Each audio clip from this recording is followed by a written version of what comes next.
I read more of Harry Potter and the Chamber of Secrets, and now I want to talk about it.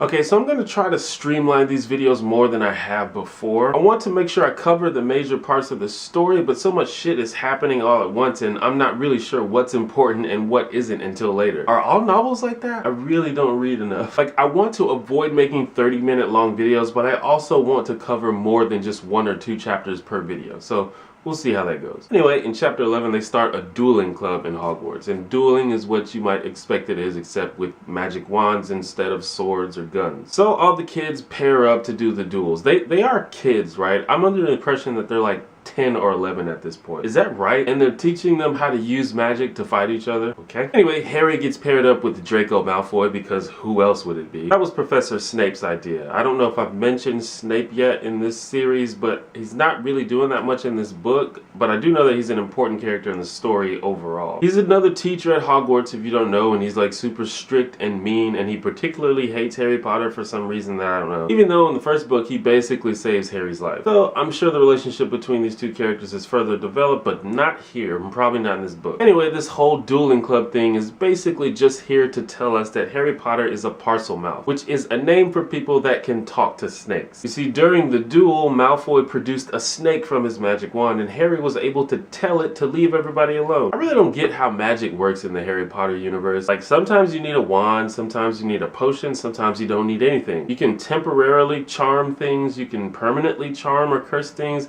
Some objects are naturally magical.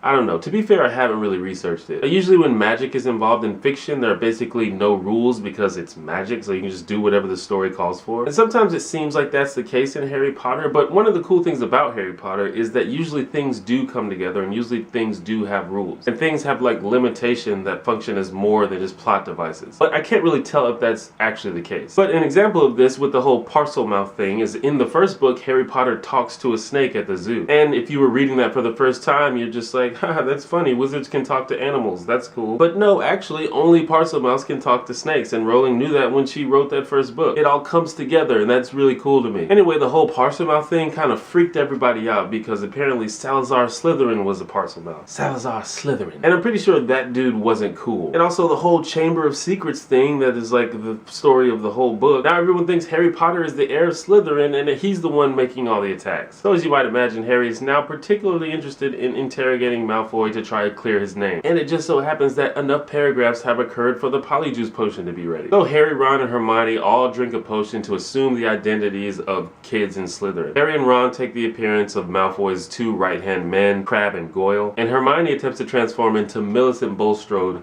Another amazing name, by the way. All the Slytherins have really cool names. Hermione's potion apparently fucks up, though. You find out later that she turns into a cat potion, like she used the hair of a cat in the potion instead of the hair of the girl, and it turned her into a cat. I don't know if this is important or just random and funny, but maybe we'll find out. Anyway, they find out that Draco Malfoy is not the heir of Slytherin, and in fact, he doesn't even know who it is. They also tell him that someone died last time the Chamber of Secrets was open, and they also learn about Azkaban, which is the prison for wizards. And it is assumed that the person who opened the chamber and did the attacks 50 years ago is now residing in Azkaban. I'm pretty curious as to how you make a prison for wizards. It seems like it'd be pretty hard to contain someone who can do magic. But the next book in the series is Harry Potter and the Prisoner of Azkaban, so maybe we'll learn more about that later on. So soon after this, Harry Potter finds a diary in Moaning Myrtle's bathroom. The diary is 50 years old and was owned by some kid named Tom Riddle. It's blank though, it has nothing written in it. After accidentally dropping some ink on the diary, it's noticed that it just absorbs the ink and becomes blank again. Oh shit, magic diary. So Harry learns pretty quickly that if he writes in the diary himself, Tom Riddle writes back. So since the diary is 50 years old and the Chamber of Secrets was last opened 50 years ago,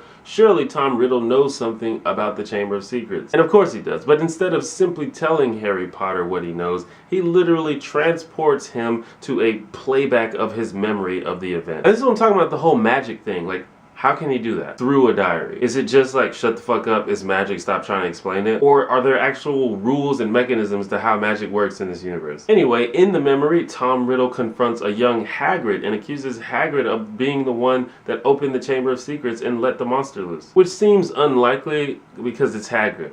Hagrid's a sweetheart.